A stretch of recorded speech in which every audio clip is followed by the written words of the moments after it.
Back now with entertainment news. Following modern royal trends, Britain's Princess Eugenie and her husband, Jack Brooksbank, revealed the name of their new son on Instagram. The princess captioned a trio of photos of the new family with, "We wanted to introduce you to August Philip Hawke Brooksbank." The baby's middle name is a tribute to her grandfather, Prince Philip, Queen Elizabeth's husband. This is the Queen's 9th great-grandchildren and the first grandchildren for the Eugenie's parents, Prince Andrew and Sarah Ferguson.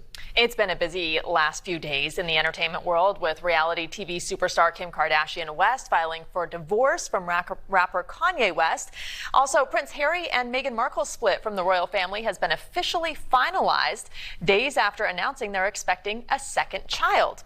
Here to discuss these entertainment headlines and more is digital culture reporter Kat Tenbarge at Insider. Kat, thank you for joining us. Thanks so much for having me. Well, Kat, this is something that was difficult for me to admit, but the Kardashians are kind of like the royal family. They're the first family of the states. When we heard about the split, the possibility of this happening between Kanye West and Kim Kardashian, I think a lot of people were surprised. What about Hollywood? Are they surprised that this split is now happening as the divorce papers have been filed? Honestly, no. I think that the split between Kim and Kanye is something that's been anticipated for almost 2 years now. The relationship started to take a turn in 2018 when Kanye started making controversial remarks about politics. There was an infamous TMZ Live interview in which he said that slavery was a choice, and ever since then, the relationship has been in really rocky territory. And some of those controversial comments seem to be at a time when he was having a mental breakdown. Talk about his mental health and how this kind of plays into it.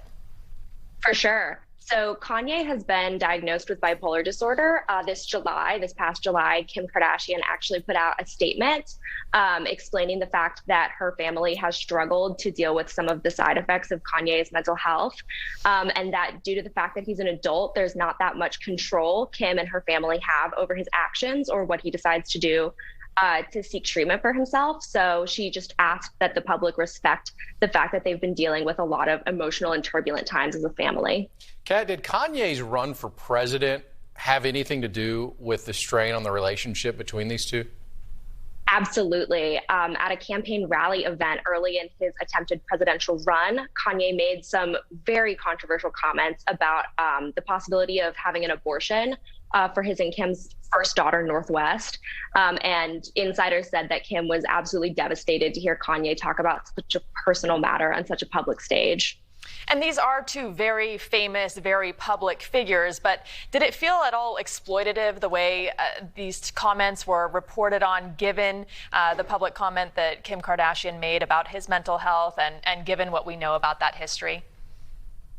Absolutely. I think that a lot of media ethics revolve around the idea of how do we discuss something as sensitive and personal as mental health. And with Kanye West, we've seen some great examples of people, attributing certain things to that, as well as people kind of using it in an exploitative manner to either poke fun at or justify behavior that we really can't speak to as outsiders in the situation. All right, let's pivot and go across the pond now. Prince Harry, Meghan Markle announced another bundle of joy.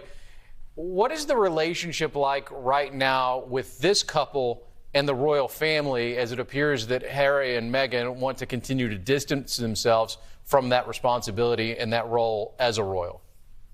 Absolutely. So this Friday, yesterday, the Buckingham Palace put out a statement, and then a statement came out from Meghan and Harry's camp that laid bare some of the tensions between the two.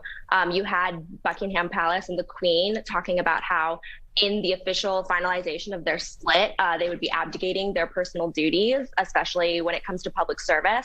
And then you saw Harry and Meghan come out with a statement later that said, public service is something that can be done universally without having to have the royal family behind them. So it showed kind of the differences in the approach that the two camps have taken to talking about this split. But they have been criticized by some, particularly in Britain, for what is perceived as using that royal title or using that platform for other things or for their other efforts, and at the same time not taking the responsibilities that come with it. Absolutely. It's been extremely controversial. You've seen Meghan just successfully won a lawsuit because of the treatment of the British tabloids, the way that they discussed her throughout her relationship with Prince Harry, and publicly, especially in the UK, there's a lot of discourse and debate surrounding how those two have used their platform as royals and now as people who have separated from the royal family. Kat Tenbarge, thank you so much. We appreciate you taking the time here on NewsNation. Thanks so much for having me. And when we come back, doctors are seeing a change in people